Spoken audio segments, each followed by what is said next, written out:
Bismillahirrahmanirrahim. Assalamualaikum warahmatullahi wabarakatuh. Perkenalkan, nama saya Eka Lestari dengan NPM A1A025006. Pada saat ini saya akan menjelaskan materi dari pertemuan kelompok 1 sampai kelompok 12.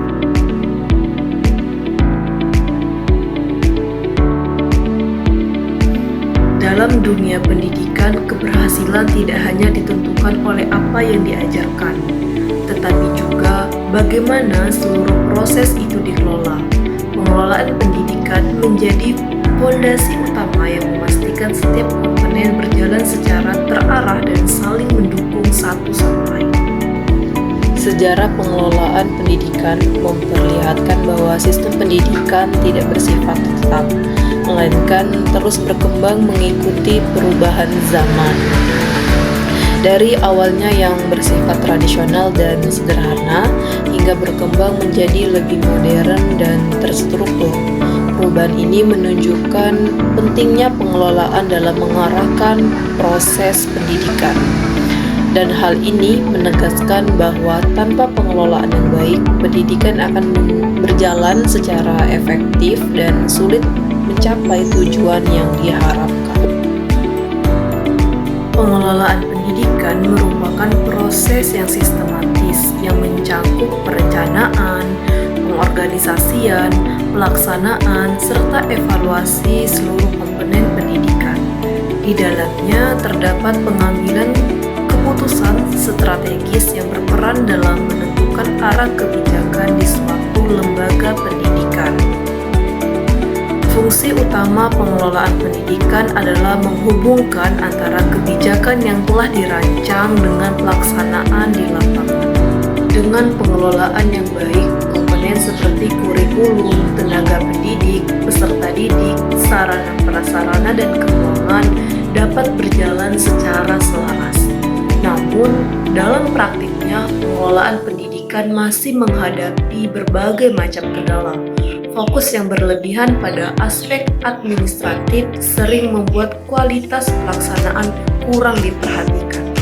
Selain itu, pengambilan keputusan yang belum sepenuhnya berbasis data menyebabkan program yang dijalankan tidak selalu sesuai dengan kebutuhan nyata.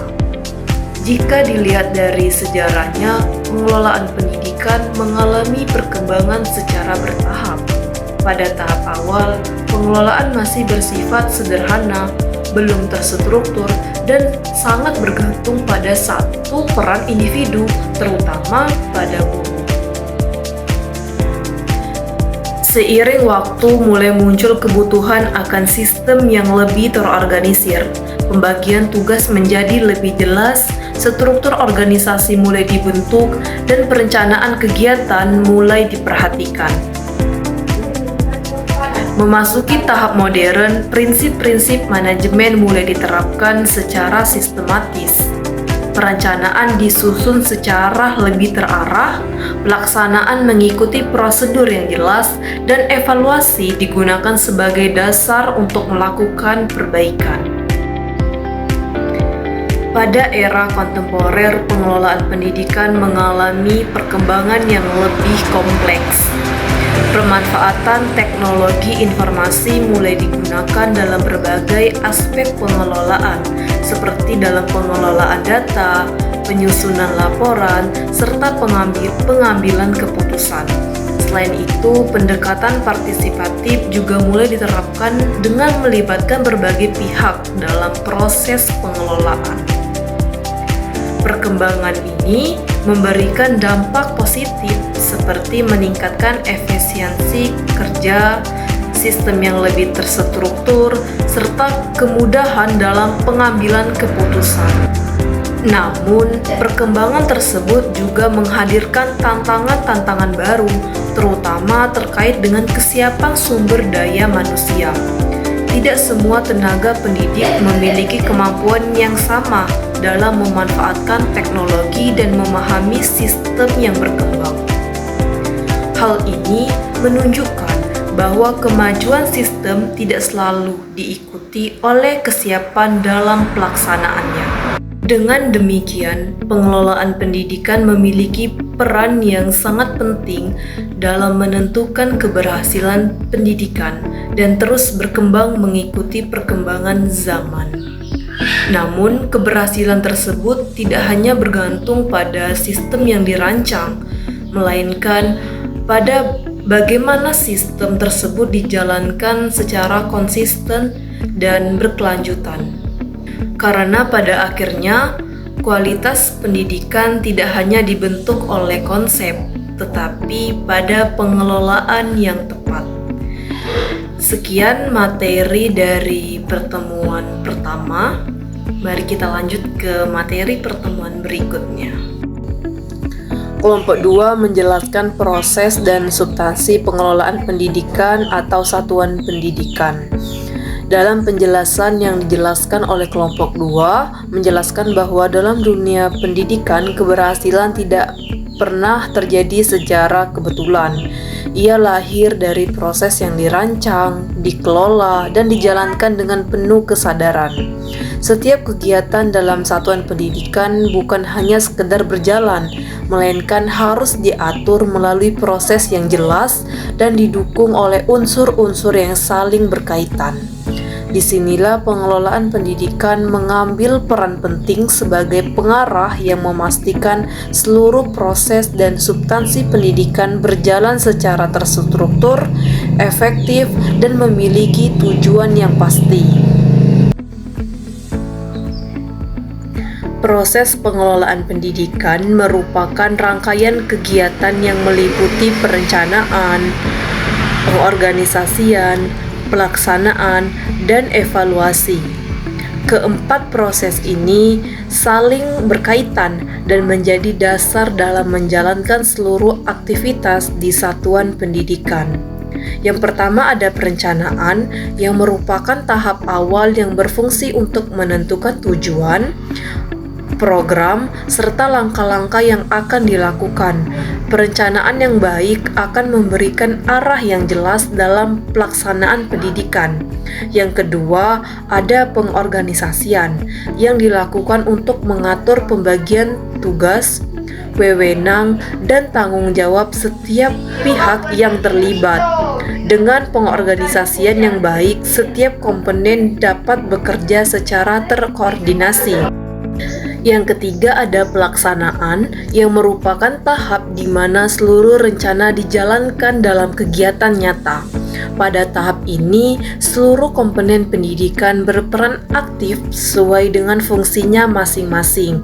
Dan yang terakhir ada evaluasi, dilakukan untuk menilai sejauh mana tujuan pendidikan telah tercapai. Hasil evaluasi sendiri menjadi dasar untuk melakukan perbaikan dan peningkatan kualitas pendidikan secara berkelanjutan. Selain proses, pengelolaan pendidikan juga mencangkup substansi atau unsur-unsur utama dalam satuan pendidikan. Substansi tersebut meliputi kurikulum, peserta didik, tenaga pendidik, dan kependidikan serta sarana dan prasarana. Kurikulum menjadi pedoman pembelajaran, peserta didik sebagai subjek utama, tenaga pendidik sebagai pelaksana, dan sarana prasarana sebagai pendukung proses pendidikan. Seluruh substansi ini harus dikelola secara seimbang agar proses pendidikan berjalan secara optimal. Namun, dalam praktiknya masih terdapat berbagai macam kendala seperti perencanaan yang kurang matang, koordinasi yang belum optimal, serta evaluasi yang belum dimanfaatkan secara maksimal. Kondisi ini menghambat tercapainya tujuan pendidikan secara efektif. Hal ini menunjukkan bahwa keberhasilan pendidikan tidak hanya ditentukan oleh kelengkapan komponen, melainkan oleh bagaimana proses dan substansi tersebut dikelola secara terpadu. Dengan demikian, proses dan substansi pengelolaan pendidikan di satuan pendidikan memiliki peran penting dalam menentukan keberhasilan pendidikan. Keberhasilan tersebut tidak hanya bergantung pada perencanaan yang baik, tetapi juga pada pelaksanaan dan evaluasi yang dilakukan secara konsisten dan berkelanjutan. Karena pada akhirnya, pendidikan yang berkualitas lahir dari pengelolaan yang tepat, bukan pada berjalan apa adanya. Itulah tadi materi dari kelompok 2, mari kita lanjut ke materi kelompok 3. Pada kelompok 3, itu menjelaskan tentang standar pengelolaan pendidikan. Pendidikan yang berkualitas tidak mungkin lahir dari sistem yang berjalan tanpa arah. Ia membutuhkan standar yang jelas sebagai pedoman sekaligus sebagai alat kontrol.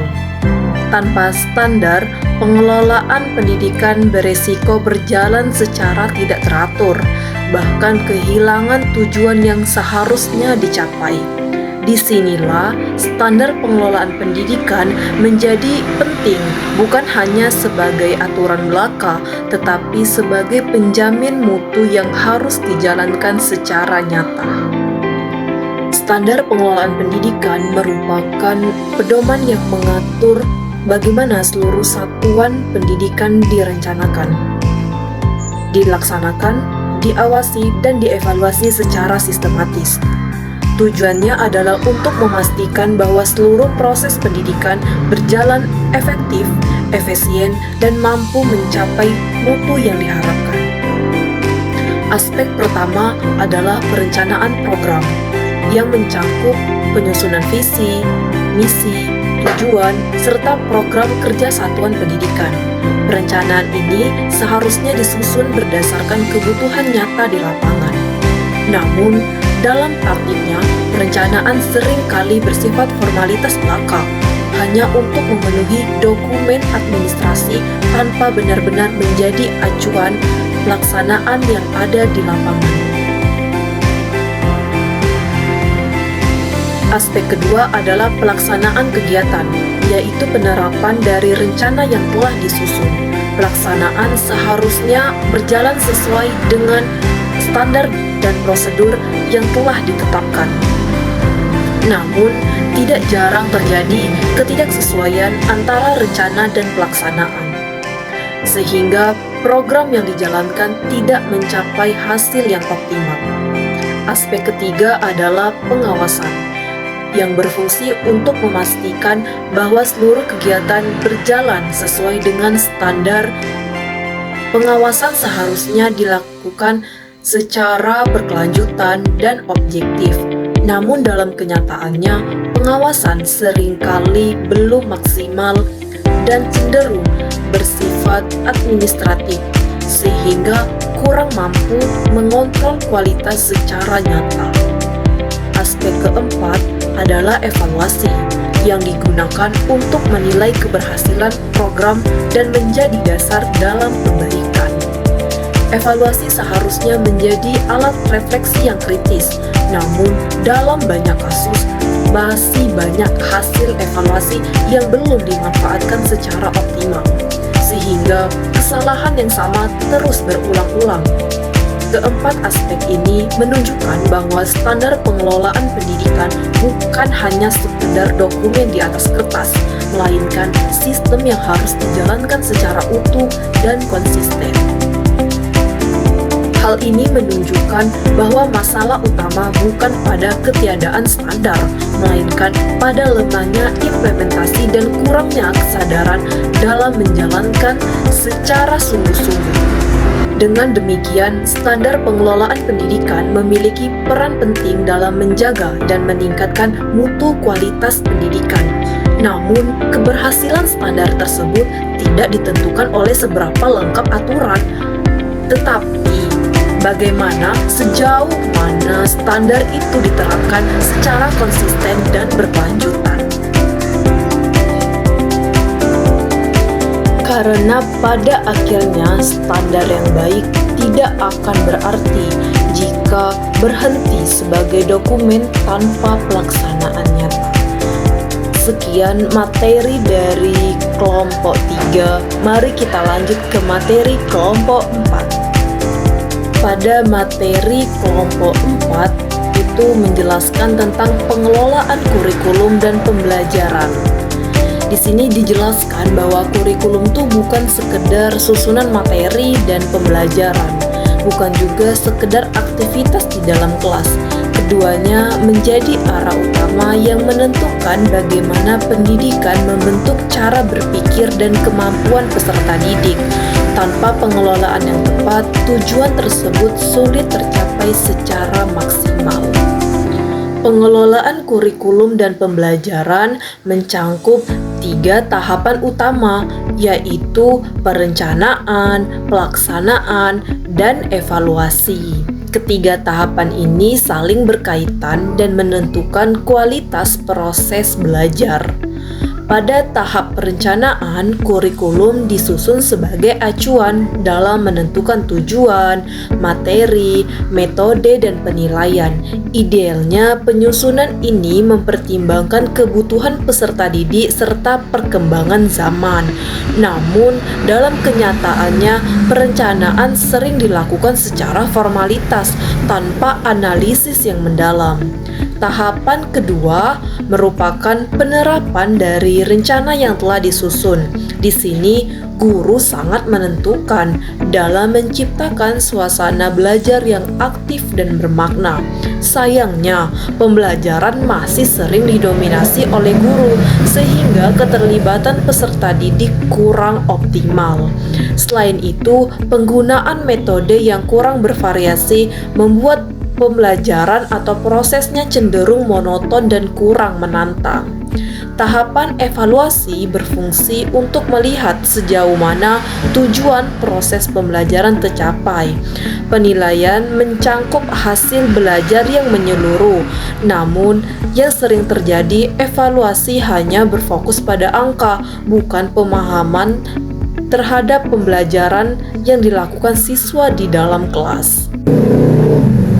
Kondisi ini menunjukkan bahwa pelaksanaan kurikulum belum sepenuhnya berorientasi pada kebutuhan belajar, melainkan masih terfokus pada penyelesaian materi. Dari sini terlihat bahwa persoalan bukan hanya pada apa yang diajarkan, tetapi bagaimana pembelajaran itu benar-benar dihidupkan di dalam kelas. Ketika proses belum mampu menggali potensi peserta didik secara optimal, maka peran guru dan tenaga kependidikan menjadi titik penentu yang tidak bisa diabaikan.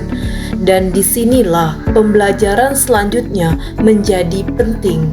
Bagaimana pendidik dan tenaga kependidikan dikelola agar mampu menjalankan perannya secara profesional. Itulah tadi materi dari kelompok 4. Mari kita lanjut ke materi kelompok 5. Kelompok 5 menjelaskan tentang pengelolaan pendidik dan tenaga kependidikan. Jika kurikulum menentukan arah, maka pendidik dan tenaga kependidikan adalah penggerak utama yang mewujudkannya. Kualitas pendidik pada akhirnya sangat bergantung pada siapa yang menjalankan proses tersebut, bukan hanya pada sistem yang telah dirancang. Pengelolaan pendidik dan tenaga kependidikan mencangkup serangkaian kegiatan, mulai dari perencanaan kebutuhan, rekrutmen, pengembangan kompetisi, hingga penilaian kinerja. Seluruh tahapan ini bertujuan untuk memastikan bahwa sumber daya manusia di lingkungan pendidik mampu menjalankan perannya secara profesional. Pada tahap perencanaan, satuan pendidikan harus mampu menganalisis kebutuhan tenaga pendidik secara tepat, baik dari segi jumlah maupun kualifikasinya. Namun, realitas di lapangan menunjukkan bahwa perencanaan seringkali tidak berbasis kebutuhan nyata, sehingga terjadi ketidakseimbangan antara jumlah pendidik dan beban kerja. Tahap rekrutmen dan penempatan seharusnya dilakukan secara objektif dan transparan dengan mempertimbangkan kompetisi yang dimiliki. Namun, dalam beberapa kasus, proses ini masih dipengaruhi oleh faktor non-akademik sehingga berdampak pada kualitas tenaga pendidik yang dihasilkan. Selanjutnya adalah pengembangan kompetisi menjadi aspek penting untuk meningkatkan profesionalitas. Pelatihan dan pembinaan seharusnya mampu menyesuaikan dengan perkembangan ilmu pengetahuan dan teknologi. Lagi-lagi, program pengembangan seringkali bersifat formalitas dan belum menyentuh kebutuhan nyata di lapangan. Tahapan penilaian kinerja berfungsi untuk mengukur sejauh mana pendidik dan tenaga kependidikan menjalankan tugasnya. Penilaian yang ideal tidak hanya berfokus pada administrasi, tetapi juga pada kualitas pembelajaran dan kontribusi nyata terhadap peserta didik. Sayangnya, penilaian kinerja masih bersifat administratif dan kurang mencerminkan kebutuhan nyata secara menyeluruh. Kondisi ini menunjukkan bahwa pengelolaan pendidikan belum sepenuhnya berorientasi pada kualitas, melainkan masih terjebak pada pemenuhan prosedur dan formalitas. Dalam hal ini, seharusnya ditegaskan bahwa kualitas pendidikan tidak hanya ditentukan oleh keberadaan tenaga pendidik, melainkan bagaimana mereka dikelola, dibina, dan dikembangkan secara berkelanjutan. Tanpa pengelolaan yang tepat, tenaga pendidik hanya menjadi pelaksana, bukan penggerak perubahan. Oleh karena itu, peningkatan kualitas sumber daya manusia dalam pendidikan bukan lagi pilihan, melainkan kebutuhan yang harus dipenuhi secara serius dan berkelanjutan. Dan dari sini muncul pertanyaan berikutnya. Bagaimana peserta didik sebagai pusat pendidikan dikelola agar mampu berkembang secara optimal? Itu tadi materi dari kelompok 5. Mari kita lanjut ke materi kelompok 6. Kelompok 6 itu menjelaskan tentang pengelolaan peserta didik. Peserta didik sering ditempatkan sebagai pusat pendidikan, namun realitasnya mereka justru kerap diposisikan sebagai pihak yang harus menyesuaikan diri dengan sistem yang ada. Pertanyaannya bukan lagi apakah peserta didik belajar, tetapi apakah sistem pendidikan benar-benar memahami cara mereka berkembang. Pengelolaan peserta didik mencangkup seluruh rangkaian kegiatan, sejak penerimaan, pembinaan, hingga pengembangan potensi. Tujuannya adalah memberikan layanan pendidikan yang sesuai dengan kebutuhan dan karakteristik setiap individu. Pada tahap penerimaan, proses seleksi seharusnya menjunjung prinsip keadilan dan pemerataan. Namun, dalam praktiknya masih terdapat ketimpangan yang menyebabkan tidak semua peserta didik memperoleh kesempatan yang sama. Tahap berikutnya adalah tahap pembinaan yang berperan dalam membentuk karakter, disiplin, serta sikap sosial. Pendekatan yang digunakan seharusnya tidak hanya bersifat aturan, tetapi juga pendampingan yang mampu memahami kondisi peserta didik. Sayangnya, pembinaan masih sering berjalan secara satu arah sehingga kurang memberikan ruang bagi peserta didik untuk berkembang secara mandiri. Selanjutnya adalah pengembangan potensi menjadi bagian penting dalam pendidikan. Setiap peserta didik memiliki kemampuan yang berbeda, baik dalam bidang akademik maupun non-akademik. Namun, sistem yang ada masih cenderung menekankan pencapaian terhadap nilai, sehingga potensi lain yang dimiliki kurang mendapatkan perhatian yang seimbang. Selain itu, layanan menjadi bimbingan dan konseling seharusnya menjadi sarana untuk memahami kebutuhan serta permasalahan setiap peserta didik secara mendalam. Lagi-lagi, dalam kenyataannya, layanan ini belum dimanfaatkan secara optimal dan sering dianggap sebagai pelengkap belaka, bukan bagian utama dalam proses pendidikan. Kondisi ini menunjukkan bahwa pengelolaan peserta didik masih belum sepenuhnya berorientasi pada pengembangan individu secara menyeluruh, melainkan hanya terfokus pada standar yang bersifat umum dan seragam. Hal ini seharusnya ditegaskan bahwa pendidikan belum sepenuhnya memposisikan peserta didik sebagai objek yang aktif dan berkembang, melainkan masih berada dalam sistem yang menuntut penyesuaian peserta didik terhadap apa yang ingin dicapai. Jika pengelolaan peserta didik masih berorientasi pada keseragaman, maka pendidikan beresiko mengabaikan keberagaman potensi yang justru menjadi kekuatan utama. Tanpa perubahan pendekatan, pendidikan hanya akan menghasilkan capaian yang terlihat, namun belum tentu bermakna. Pada titik ini muncul kebutuhan untuk meninjau kembali lingkungan pendukungnya. Apakah sarana dan prasarana benar-benar mampu menunjang proses pendidikan yang berkualitas atau justru menjadi batasan baru? Itu tadi materi dari kelompok 6. Mari kita lanjut ke materi kelompok 7. Kelompok 7 itu menjelaskan tentang pengelolaan sarana dan prasarana pendidikan. Sarana dan prasarana memiliki peran yang sangat penting dalam menentukan kualitas proses pendidikan. Keberadaannya bukan hanya sebagai pelengkap, tetapi sebagai faktor pendukung yang secara langsung memengaruhi efektivitas pembelajaran.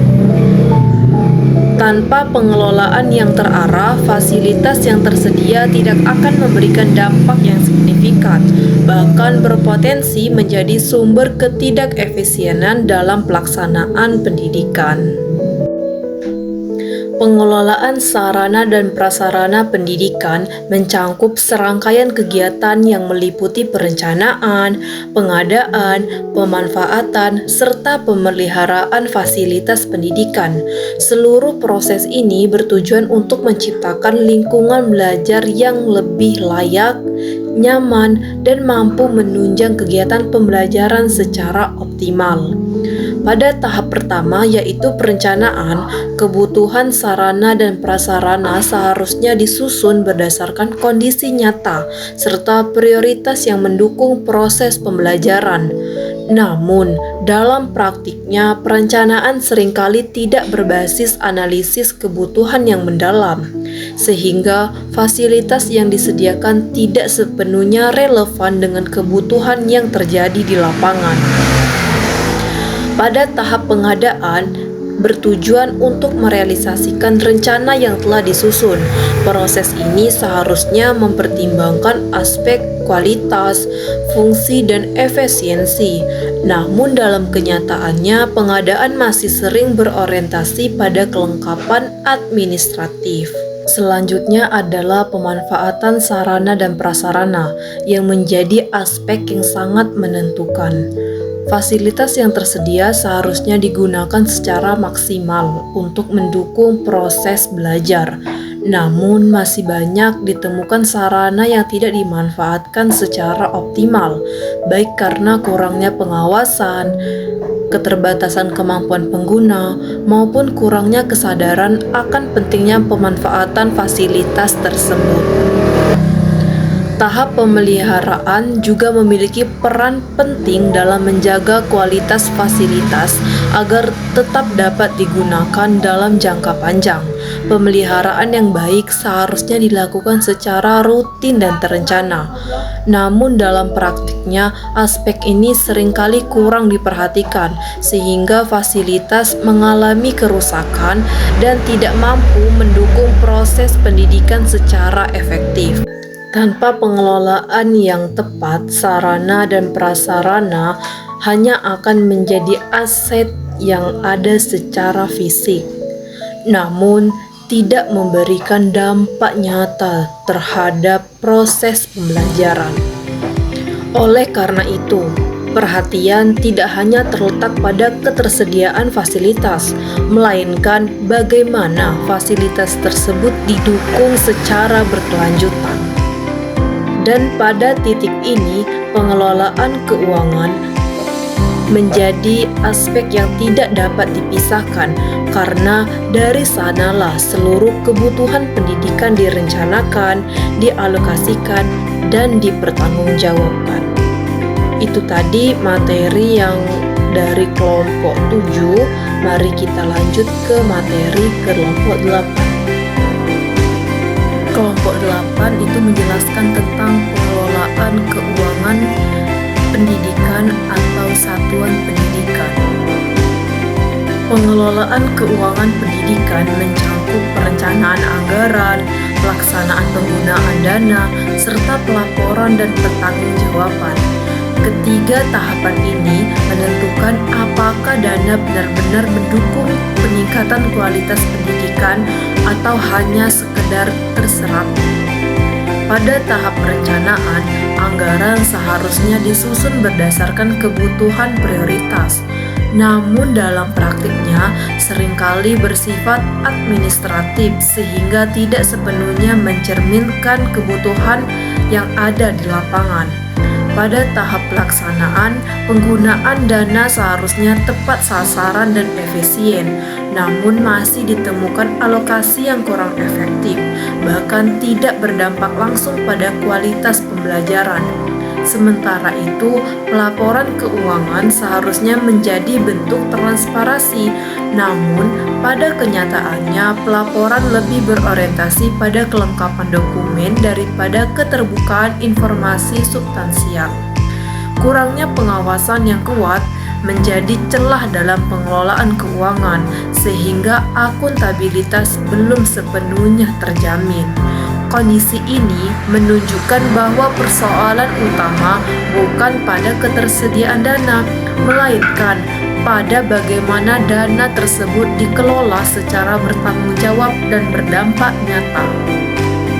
Hal ini menegaskan bahwa efektivitas keuangan pendidikan tidak diukur dari jumlah dana, tetapi dari sejauh mana dana tersebut mampu meningkatkan kualitas pendidikan. Tanpa pengelolaan keuangan yang transparan dan akuntabel, program pendidikan beresiko berjalan tanpa arah yang jelas dan sulit mencapai hasil yang optimal. Oleh karena itu, keuangan pendidikan harus dikelola secara profesional agar setiap sumber daya benar-benar memberikan manfaat yang maksimal. Dan dari sini, perhatian berlanjut pada hubungan antara sekolah dan masyarakat yang turut berperan penting dalam keberlangsungan dan kualitas pendidikan secara menyeluruh. Itu tadi materi dari kelompok 8, kita akan lanjut ke materi kelompok 9. Kelompok 9 menjelaskan tentang pengelolaan hubungan sekolah dengan masyarakat. Pengelolaan hubungan sekolah dengan masyarakat mencangkup upaya menjalin kerjasama antara sekolah dengan orang tua, alumni, serta lingkungan sekitar. Tujuannya adalah menciptakan dukungan yang mampu memperkuat proses pendidikan. Hubungan ini seharusnya bersifat dua arah, di mana sekolah tidak hanya menyampaikan informasi, tetapi juga membuka ruang partisipasi bagi masyarakat dalam pengembangan pendidikan. Namun, dalam praktiknya, hubungan yang terjalin masih cenderung terbatas pada kegiatan formal, seperti rapat atau melibatkan masyarakat secara aktif dalam pengambilan keputusan. Selain itu, komunikasi yang kurang terbuka menyebabkan adanya jarak antara sekolah dan masyarakat, sehingga potensi dukungan yang sebenarnya besar tidak dimanfaatkan secara optimal. Akibatnya, peran masyarakat dalam pendidikan belum berkembang secara maksimal dan kerjasama yang terjalin belum memberikan dampak signifikan terhadap peningkatan kualitas pendidikan. Itu tadi materi dari kelompok 9. Sekarang kita akan lanjut ke materi kelompok 10. Pengelolaan peningkatan mutu pendidikan merupakan proses yang mencangkup evaluasi, perbaikan, dan pengembangan seluruh aspek pendidikan secara berkelanjutan. Tujuannya adalah untuk memastikan bahwa kualitas pendidikan harus mengalami peningkatan sesuai dengan tuntutan zaman. Upaya peningkatan mutu seharusnya dimulai dari evaluasi yang objektif terhadap proses dan hasil pendidikan. Namun, dalam praktiknya, evaluasi seringkali hanya berfokus pada capaian angka, seperti nilai atau akreditasi, tanpa menggali permasalahan yang sebenarnya terjadi dalam proses pembelajaran. Selain itu, program peningkatan mutu seringkali hanya bersifat jangka pendek dan tidak berkelanjutan. Perubahannya yang dilakukan biasanya cenderung sederhana, sehingga tidak memberikan dampak yang signifikan dalam jangka panjang. Kurangnya inovasi juga menjadi hambatan dalam peningkatan mutu pendidikan. Pendekatan yang digunakan masih cenderung mengikuti pola lama, tanpa adanya upaya yang serius untuk menyesuaikannya dengan kebutuhan peserta didik dan perkembangan zaman. Kondisi ini menunjukkan bahwa peningkatan mutu pendidikan belum sepenuhnya berorientasi pada perbaikan sistem secara menyeluruh, melainkan masih terbatas pada pencapaian target formal saja. Hal ini menegaskan bahwa peningkatan mutu tidak cukup dilakukan melalui program yang terlihat saja, tetapi harus menyentuh akar permasalahan dalam proses pendidikan. Itulah tadi materi dari kelompok 10. Sekarang kita akan lanjut ke materi kelompok 11. Kelompok 11 menjelaskan tentang supervisi akademik dan supervisi manajerial.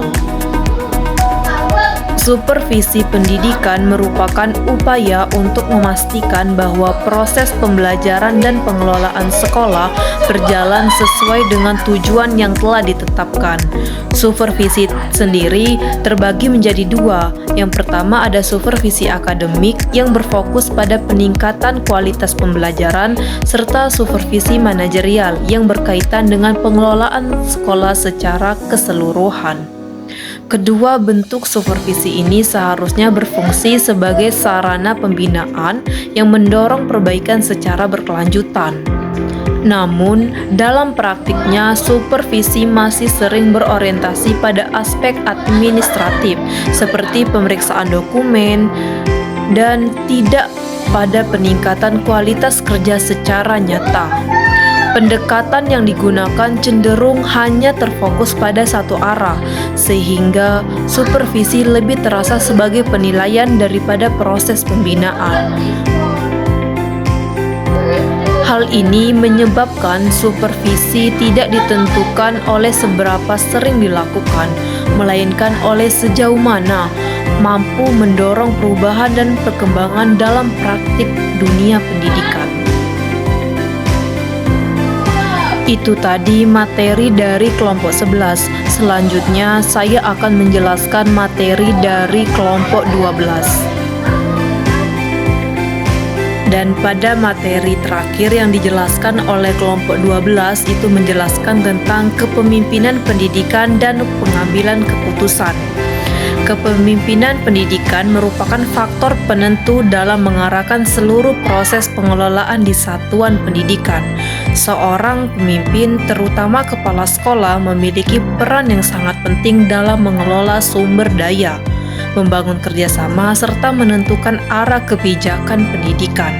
Salah satu aspek utama dalam kepemimpinan adalah pengambilan keputusan yang mendasar dalam menetapkan berbagai kebijakan dan program pendidikan. Keputusan yang diambil seharusnya bersifat rasional, berbasis data, serta mempertimbangkan kondisi nyata di lapangan. Namun, dalam praktiknya, pengambilan keputusan seringkali belum didasarkan pada analisis yang mendalam, melainkan pada kebiasaan atau pertimbangan subjektif. Selain itu, kurangnya keterlibatan berbagai pihak dalam proses pengambilan keputusan menyebabkan kebijakan yang dihasilkan kurang mencerminkan kebutuhan yang sebenarnya. Hal ini selalu berdampak apa yang diambil dan tidak memberikan dampak yang signifikan terhadap peningkatan kualitas pendidikan. Dengan demikian, kepemimpinan pendidikan tidak hanya menuntut kemampuan mengelola, tetapi juga keberanian untuk mengambil keputusan yang tepat, terbuka, dan bertanggung jawab. Itulah tadi penjelasan materi dari kelompok 1 sampai kelompok 12. Jadi dari penjelasan kelompok 1 dan kelompok 12 dapat disimpulkan bahwa pengelolaan pendidikan merupakan proses yang sistematis yang mencangkup perencanaan, pelaksanaan, dan evaluasi. Seluruh komponen pendidikan dapat berjalan secara efektif dan mencapai tujuan. Perkembangannya menunjukkan pergeseran dari sistem sederhana yang bergantung pada individu menuju sistem modern yang lebih terstruktur, berbasis data dan memanfaatkan teknologi.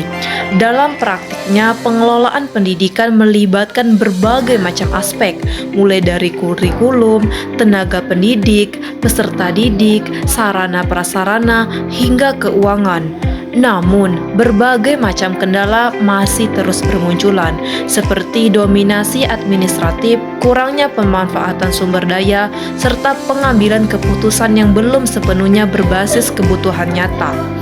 Hubungan dengan masyarakat, peningkatan mutu, serta supervisi juga menjadi bagian penting, tetapi seringkali belum berjalan secara optimal karena masih bersifat formalitas. Pada akhirnya, keberhasilan pengelolaan pendidikan sangat ditentukan oleh kepemimpinan dalam mengambil keputusan yang tepat. Dan pendidikan tidak hanya bergantung pada sistem yang dirancang, tetapi pada bagaimana seluruh komponen tadi dikelola secara nyata dan berkelanjutan.